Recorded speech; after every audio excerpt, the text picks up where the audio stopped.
저는 오늘 본문의 말씀을 가지고 소금 같은 일꾼, 이런 제목으로 하나님 말씀을 증거하도록 하겠습니다. 신약교회에 대표적인 인물을 뽑으라고 하면 바울을 들 수 있습니다. 바울은 복음으로 유럽을 뒤집었습니다. 유럽이 복음화되는데 기초석을 놓은 사람이 바로 바울입니다. 역사학자였던 토인비는 이런 얘기를 했습니다. 흑암의 땅 유럽에 바울이 성경을 들고 찾아올 때 동이 터올랐다. 바울의 영향력이 얼마나 컸는지를 알 수 있습니다. 그러면 바울은 대체 복음을 전하러 다니면서 대체 무엇을 자랑을 했을까요? 바울이 자랑했던 것이 많지만 대표적인 것이 두 가지가 있습니다. 그 첫 번째는 십자가입니다. 여러분, 십자가 없이 구원받을 수 있습니까? 예수님께서 십자가에 죽으시고 부활하심으로 우리가 구원받게 된 거잖아요. 그러므로 바울은 십자가를 자랑했습니다. 두 번째는 예수 그리스도의 종을 자랑합니다. 이 종이라는 것은 바로 일꾼의 성격을 잘 말해줍니다. 디도서 1장 1절을 제가 읽도록 하겠습니다.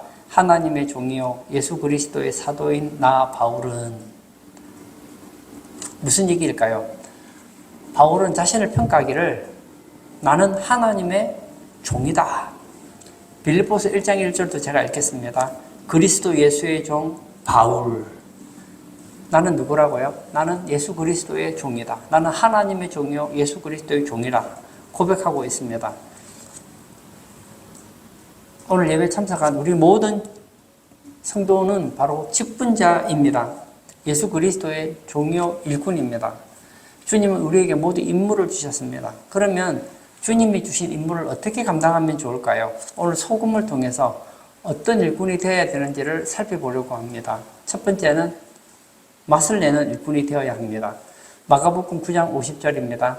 소금이 좋은 것이로되 만일 소금이 그 맛을 잃으면 무엇으로 이를 짜게 하리요? 너희 속에 소금을 두고 서로 화목하게 하라 하심이라. 지금이나 옛날이나 소금은 참 중요합니다. 옛날 사람들은 이 바닷가에서 많이 살았습니다. 그 살았던 이유 중에 하나는 바로 소금 때문입니다. 제가 한번 검색을 했더니 우리 몸의 약 0.15%가 소금이랍니다. 이 소금이 없으면 죽습니다. 보통 바닷물은 3%, 간장은 18%, 된장은 12% 정도가 들어 있습니다. 이 소금이 하는 역할이 많겠지만 가장 대표적인 것이 뭐죠? 맛을 낸다는 거예요. 근데 신기한 게 소금이 맛을 낼 때 소금은 사라집니다. 없어집니다. 이것은 희생의 모습, 꼭 필요한 모습을 보여준다는 거예요. 성도는 자신을 희생해서 교회에 꼭 필요한 일꾼이 되어야 함을 의미한다는 것입니다. 사랑하는 성도 여러분, 소금은 맛을 냅니다. 모든 음식에 꼭 필요합니다. 교회는 꼭 필요한 일꾼이 되어야 한다는 거예요. 욥기 6장 6절을 제가 읽겠습니다. 싱거운 것이 소금 없이 먹히겠느냐? 닭의 흰자위가 맛이 있겠느냐? 여러분, 음식 중에 보면 싱거운 음식이 있잖아요. 진짜 싱겁게 먹으면요 맛이 없어요. 요즘에는 건강 때문에 무염으로 먹지만 그건 건강을 위해서 먹는 것이고 맛은 없어요. 닭의 흰자위가 맛이 있겠느냐? 맛이 없죠. 저도 예전에 아내가 계란 후라이를 해줄 때 건강을 위해서 무염을 해준 적이 있습니다. 맛있게 먹죠. 맛있게는 먹지만 맛은 없어요. 근데 소금을 치면 맛이 살아나는 거예요. 마찬가지입니다. 소금 같은 일꾼은 대체 어떤 존재입니까? 맛이 있는 거예요. 내가 있음으로 해서 주변에게 도움이 되는 거예요. 소금의 용도는 다방면에 쓰입니다. 염산, 탄산소다, 중탄산 나트륨이 중요한 원료가 됩니다. 화학산업에 소금은 없어서는 안 된다고 합니다. 농업, 어업, 의학 등 150종류에 적용이 됩니다. 아주 중요한 역할을 합니다. 아무리 음식이 훌륭하고 세계적인 셰프가 5승급 호텔의 셰프가 요리를 한다고 하더라도 소금이 들어가지 않는다면, 짠맛이 들어가지 않는다면 맛을 잃을 수 있다는 거예요. 여러분, 음식이 맛있으려면 두 가지가 있어야 된다잖아요. 이 단짠, 달고 짠맛이 있어야지 음식이 맛있다잖아요. 음식이 있는데 짠맛을 빼버리면 음식이 맛이 없어요. 그런데 소금이 자기 맛을 그대로 가지고 있으면 어떻게 됩니까? 소금이 녹아야지 맛을 낼 거 아닙니까? 국을 끓여요. 다 끓이면 그 소금이 녹아서 자기 형체도 없어지죠. 대신에 국물의 맛을 내고 건더기의 맛을 내는 거 아닙니까? 근데 녹지 않고 딱 있으면 절대 녹지 않아요. 그리고 희생되지 않으면 어떻게 되죠? 그 국물에 아무 도움이 되지 않는다는 거예요. 소금이 녹지 않으면 맛을 낼 수가 없습니다. 소금은 삼투압이 강합니다. 자신이 녹아서 상대 속에 흡수되어 버리는 거예요. 예수님께서 말씀하시기를 너희는 세상의 소금이니 우리는 소금이 되어야 합니다. 세상에는 세 종류의 사람이 있다고 합니다. 첫 번째는 없었으면 하는 사람이 있습니다. 독버섯, 기생충 그런 사람이죠. 자기 유익만 구하는 사람입니다. 남에게 해를 끼치는 사람입니다. 두 번째는 있으나 마나한 사람입니다. 남에게 손해도 안 끼치고 자기도 손해 안 보는 사람입니다. 그리고 꼭 있어야 하는 사람이 있습니다. 어떤 사람일까요? 희생하는 사람입니다. 소금과 같은 사람입니다. 이런 소금과 같은 사람이 바로 예수님이셨습니다. 예수님은 십자가의 희생하심으로 인류를 구원하셨어요. 소금이 되셨습니다. 그러므로 우리도 예수님처럼 희생하는 직분자가 되어야 합니다. 자기 몸이 녹아야 합니다. 시간과 물질과 땀을 흘려야 됩니다. 서양속담에 소금 같은 사람이다. 자기 희생자로서 꼭 있어야 할 사람을 말한다는 것이죠.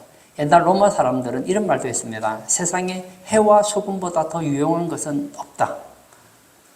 교회 일꾼은 있어도 되고 없어도 되는 사람이 아니에요. 저는 여러분들이 교회에 있으면 해가 되는 사람이 아니기를 바랍니다. 교회에 있으나 마나한 사람이 아니기를 바랍니다. 교회에 꼭 유용한 사람이 되었으면 좋겠어요. 교회에 꼭 필요한 사람이 되었어요. 소금과 같이 맛을 내는 일꾼이 되시기를 바랍니다. 성경에는 교회 일꾼을 기둥이라고 합니다. 교회 건물이 있는데 기둥이 없으면 어떻게 될까요? 무너지겠죠. 집에도 기둥이 있잖아요. 그 기둥이 무너지면 어떻게 됩니까? 와르륵 내려앉잖아요. 교회 일꾼은 기둥과 같은 일꾼입니다. 그 기둥과 같은 일꾼이 누굽니까? 소금 같은 일꾼이라는 거예요. 새찬송가 317장 내 주 예수 주신 은혜, 작곡자가 엑셀이라는 분입니다. 한 성도의 갑작스러운 죽음을 본 이 엑셀이 인생이 아무것도 아니라는 것을 깨닫습니다. 그래서 평생 찬송가 작곡을 합니다. 그리고 찬송을 인도합니다. 그 가사 중에 5절을 제가 읽겠습니다. 주 날 위해 그 귀하신 몸 버리사 이 내 몸을 피값으로 사셨으니 내 생명도 주 예수께 바칩니다. 살아보니까요. 성도가 갑자기 죽는 걸 보니까 인생 진짜 별것 아니구나 하는 걸 느꼈어요. 우리는 인생이 길다고 생각하지만 인생이 짧습니다. 진짜 짧습니다. 제가 생각해보면 초등학교 들어가기 전일 때가 있었어요. 초등학교 들어갈 때 20대를 보면 정말 나이가 많아 보이더라고요. 제가 20대가 되었을 때 30대는 거의 전설이죠. 언제 30살이 되나 생각했는데 제가 벌써 50대가 됐어요. 이제는 제가 60대, 70대를 보면 꼭 형님 같고 누님 같아요.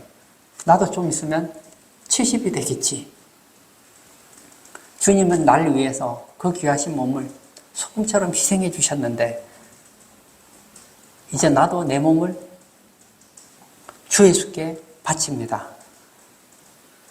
이런 고백이 있으면 얼마나 좋을까요? 요셉은 소금과 같은 사람이었습니다. 그가 가는 곳마다 하나님께서 요셉과 함께 하심으로 복을 주십니다. 요셉이 인신매매를 당해서 보디발 집에 노예로 팔려가지 않습니까? 그런데 보디발 집에 갔더니 어떤 일이 일어나죠? 그 집이 복을 받습니다. 요즘으로 말하면 요셉이 직장에 가면 직장이 잘 되는 거예요. 그리고 요셉이 옥중에 가게 됩니다. 옥중에서도 기적이 일어납니다. 옥중은 어떤 곳입니까? 어려운 곳입니다. 내가 가면 어려운 곳에서도 맛을 내는 거예요. 그리고 바로왕 앞에 갔을 때 어떻게 하죠? 나라의 7년 풍년과 7년 흉년에 대해서 이야기함으로써 그 나라의 흉년을 면하게 해줍니다. 국가적으로 소금과 같은 존재였습니다. 한 사람이 이렇게 중요합니다. 모세 한 사람 때문에 이스라엘 백성들이 애굽에서 탈출하지 않습니까? 여호수아 한 사람 때문에 여리고성이 무너집니다. 신약시대에 오면 세례요한 한 사람 때문에 회개 역사가 일어납니다. 사랑하는 성도 여러분, 여러분은 누구입니까? 여러분은 소금입니다. 이 시대에 소금 같은 맛을 내시고 교회에서 이 시대에 꼭 필요한 일꾼이 되시기를 바랍니다. 여러분의 가정에서 소금의 맛을 내시고 여러분의 직장에서 소금의 맛을 내시고 이 사회에 소금의 맛을 내시고 여러분이 가는 곳마다 살맛 나는 인생 만드시는 복된 성도님 되시길 축복합니다. 두 번째, 화목의 의미가 있습니다. 마가복음 9장 50절입니다. 소금은 좋은 것이로되 만일 소금이 그 맛을 잃으면 무엇으로 이를 짜게 하리요? 너희 속에 소금을 두고 서로 화목하라 하시니라. 첫 번째는 뭐였습니까? 소금으로 맛을 내는 거예요. 음식에 맛을 내는 역할이 소금의 첫 번째 역할이라면 두 번째는 화목의 의미가 있다는 거예요. 옛날 로마에서는 이 봉급을 줄 때 일부를 소금으로 줍니다. 이것을 라틴어로 셀러리움이라 그럽니다. 그래서 요즘에 이 봉급자를 뭐라고 그러죠? 영어로 셀러리맨이라고 하지 않습니까? 이 봉급을 셀러리에서 나왔다는 거예요. 그런데 이 소금이 의미하는 게 무엇입니까? 화목이라는 거예요. 소금이 얼마나 값집니까? 상대방에게 소금을 준다는 것은 나는 당신과 화목하고 싶습니다. 나는 당신과 좋은 관계를 맺고 싶습니다. 이런 말이 있다는 거예요. 한 달 동안 우리 회사에서 일을 했어요. 소금을 줍니다. 정말 당신은 내게 꼭 필요한 사람이고 나도 당신에게 유익한 사람이 되었으면 좋겠습니다. 우리 서로 사이좋게 지냅시다. 앞으로도 좋은 관계를 가집시다. 그리고 준 게 뭐라고요? 그 값진 소금을 줬다는 거예요. 소금은 참 특이합니다. 많은 음식이 있어요. 음식에다 소금을 넣으면 음식물 제각각의 맛이 사라지지 않습니다. 오히려 소금을 치면 하나로 통일이 됩니다. 이런 뜻에서 화목을 의미합니다. 성도는 화목하는 일꾼이 되라는 의미입니다. 교회 일꾼에게 가장 중요한 것이 무엇일까요? 바로 하나됨입니다. 화목입니다. 데살로니가전서 5장 13절 그들의 역사로 말미암아 사랑 안에서 가장 귀히 여기며 너희끼리 화목하라. 소금 같은 일꾼은 사랑 안에서 서로를 귀하게 여깁니다. 그래서 화목한다는 거예요. 교회는 누구입니까? 예수님의 몸이잖아요. 그러면 예수님의 몸인 우리는 어떻게 해야 될까요? 예수님의 명령대로 살아야 되죠. 예수님께서는 우리에게 명령을 주셨습니다. 아주 큰 사랑의 명령을 주셨습니다. 서로 사랑하라. 내가 너희를 사랑한 것 같이 서로 사랑하라. 예수님이 우리를 사랑하는 것처럼 우리가 서로를 사랑한다면 어떤 역사가 일어날까요? 화목하겠죠. 삼위 하나님이 화목한 것처럼 교회는 화목해야 합니다. 교회는 참 다른 것 같아요. 교회에 있어 보면 여러분 알잖아요. 건강한 사람이 있고 약한 사람이 있습니다. 똑똑한 사람이 있고 좀 약간 부족한 사람이 있습니다. 공부를 많이 한 사람이 있고 공부를 많이 하지 못한 사람이 있어요. 부자가 있고 가난한 사람이 있어요. 성격이 좋은 사람이 있고 좀 성격이 모난 사람이 있습니다. 정서적으로 안정된 사람이 있는가 하면 정서적으로 불안한 사람이 있습니다. 서로 다릅니다. 이해심이 많은 사람이 있는가 하면 자기밖에 모르는 사람이 있어요. 이런 다양한 사람이 있습니다. 재능도 각각 달라요. 그러나 우리는 하나가 되어야 합니다. 예수 안에서 우리 하나 됐네. 상대방에게 나에게 맞추라고 하지 마십시오. 여러분의 생각을 강요하지 마십시오. 제가 인생을 살면서 제가 배운 것이 하나 있어요. 제가 이해되지 않는 사람을 상대할 때마다 제가 속으로 되뇌이는 한 문장이 있습니다. 그럴 수도 있다. 제게 상처를 주는 사람이 생깁니다. 저를 힘들게 해요. 저를 오해합니다. 예전에는 막 속상한 거예요. 제가 나이가 좀 들어서 이제 좀 인생을 터득하고 나니까 아니더라고요. 누가 나를 오해하면요. 그럴 수도 있지. 얼마든지 오해할 수 있지. 왜냐하면 저도 살아보니까요. 지금까지 남 오해 많이 했더라고요. 뒤에서 내 욕하는 사람들 보면서 처음에는 어떻게 저럴 수 있나 했는데요. 이제는 이해가 됩니다. 그럴 수 있다. 생각해보니까 저도요. 뒤에서 남에 대해서 나쁜 얘기 많이 했더라고요. 나도 그런데 다른 사람이 내 앞에서 하지 않은 것만 해도 얼마나 고맙습니까? 우리가 볼 때, 어떻게 사람이 저럴 수가 있느냐, 그럽니다. 얼마든지 그럴 수 있습니다.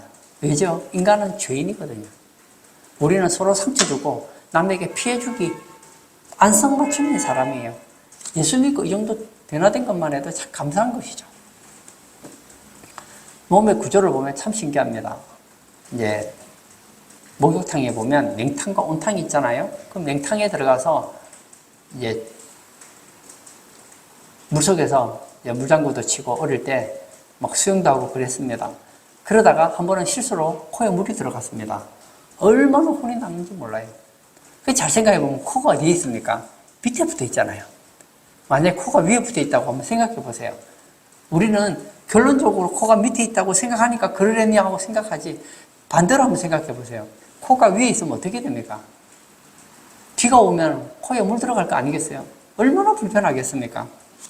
저는 식사할 때마다 참 이상한 걸 느낍니다. 혀가 얼마나 몰랑몰랑합니까? 맘만 먹으면 하루에 수십 번도 물릴 것 같아요. 제가 얘기하는데도 혀가 들어왔다 나왔다 들어왔다 나갔다 하면서 안 물리잖아요.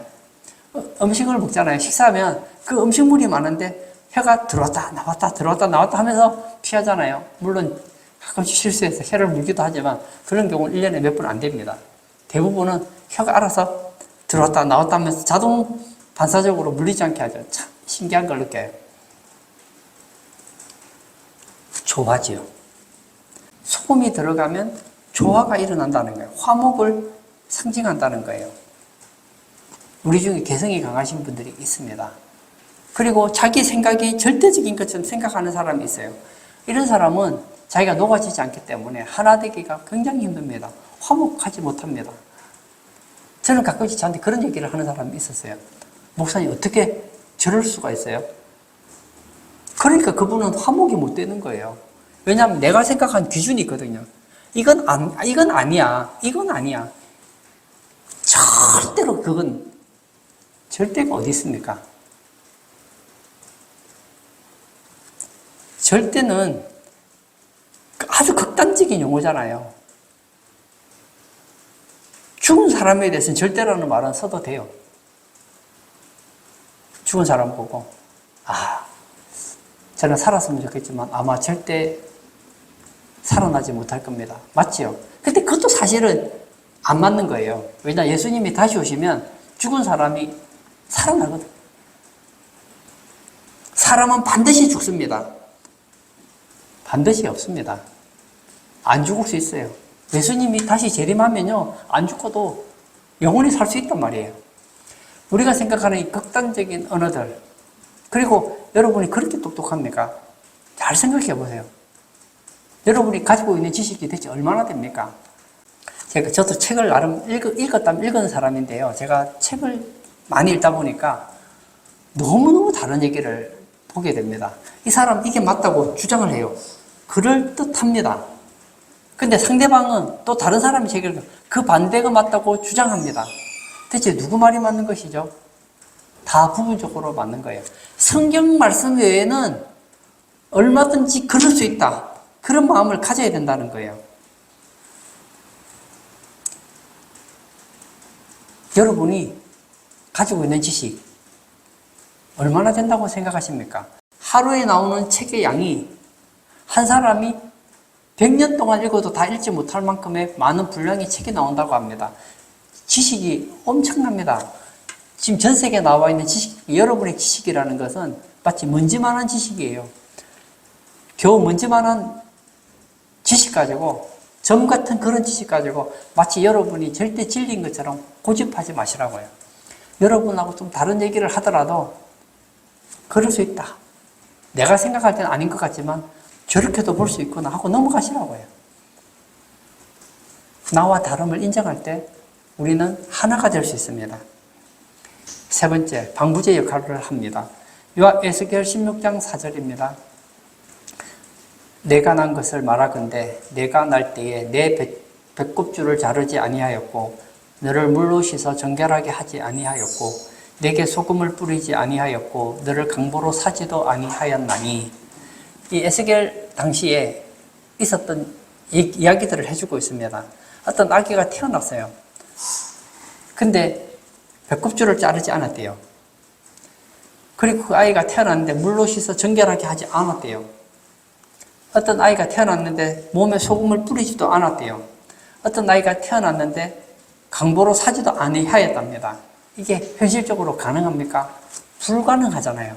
잘 보세요. 엄마의 뱃속에서 아이가 태어나요. 그럼 첫 번째 하는 게 뭐죠? 배꼽줄을 자르는 거예요. 그리고 나면 온몸이 피덩이 아닙니까? 그러면 물로 씻어 정결하게 하지 않겠습니까? 그리고 나서 뭘 하죠? 몸에 소금을 뿌립니다. 그리고 난 다음에 뭐 하죠? 강보로 산다는 거예요. 이건 사람이 태어나는 모습을 보여줍니다. 몸에 소금을 뿌린다는 것은 고대 중동에서는 아기의 피부를 단단하게 하고 방부 효과를 위해서 소금을 뿌렸다고 합니다.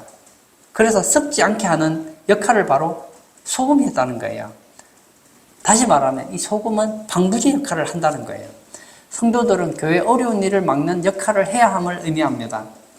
직분자들은 교회 어려움을 막는 방부제의 일꾼이 되어야 한다는 거예요.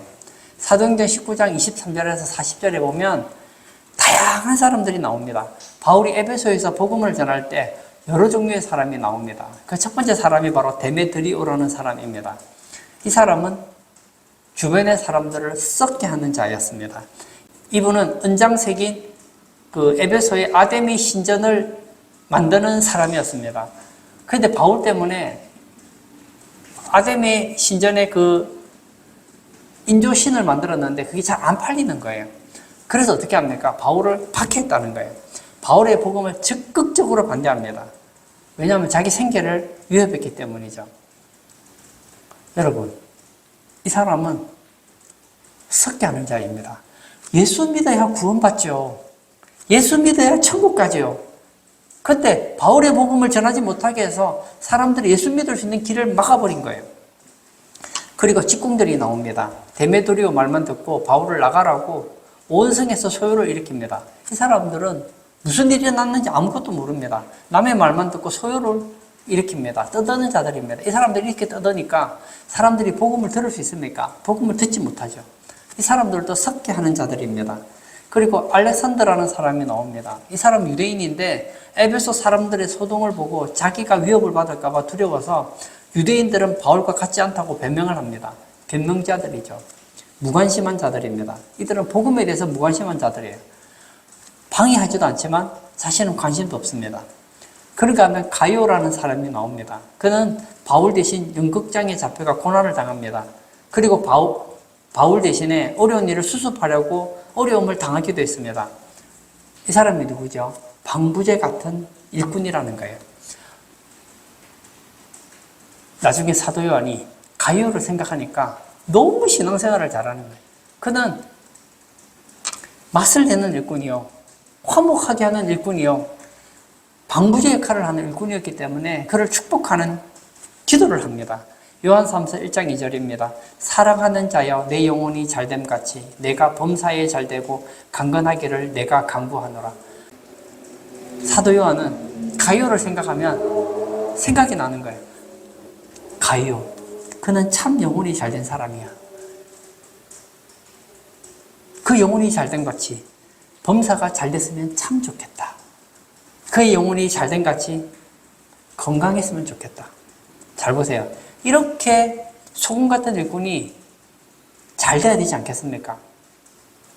이런 소금 같은 일꾼이 건강해야 되지 않겠습니까?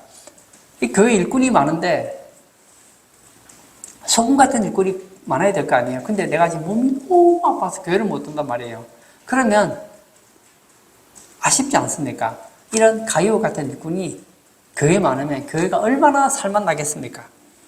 그리고 아시아 관리가 나옵니다. 바울의 친구지요. 이름이 나오지 않습니다. 바울을 위로하고 도와줍니다.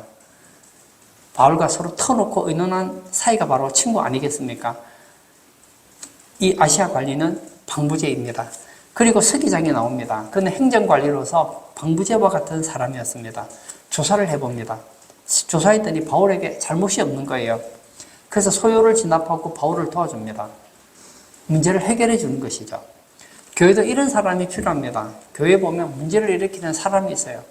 그러면 어떤 사람은 그 문제를 더 불길처럼 일으키는 사람이 있어요. 교회에 조금 나쁜 얘기 있으면 그 얘기를 막 여기저기 퍼뜨리는 사람이 있어요. 그런가 하면 어떤 사람은 교회에 문제가 있으면 그 문제를 잠잠하게 만드는 사람이 있어요. 여러분, 인생을 살아가는데 소금은 얼마나 필요한지 모릅니다. 모든 동물은 소금이 생리적으로 필요 불가결한 존재입니다. 체액의 존재에서 생명을 유지를 시켜줍니다. 그래서 몸속에 0.9%의 염분이 있어야 된다잖아요. 혈액 속에 0.9%의 염분이 있어야 그 사람이 건강한 거예요. 병원에 입원하면 식염수를 놔주잖아요. 그 식염수에 뭐가 있습니까? 0.9%의 염분이 있는 거예요. 이 염분이 부족하면 어떻게 됩니까? 소화액 분비가 감소되어서 식욕이 떨어집니다. 위액의 염산을 만들어주지 못합니다. 부족하면 장기적으로는 곤태와 피로와 정신불안을 일으킵니다. 땀으로 다량 흘려서 급격한 소금을 상실하게 되면 현기증과 기능 상실하는 등 무서운 결과가 나타나게 됩니다. 그래서 보통 성인의 경우는 12에서 13g 정도는 몸에 필수적으로 가지고 있어야 된다는 거예요. 그래서 저도 예전에는 이 산에서 기도원에 가서 기도할 때 물을 마셨거든요. 지금 생각해 보니까 제가 좀 생각이 짧았던 것 같아요. 물만 마시면 몸에 염분이 부족해지잖아요.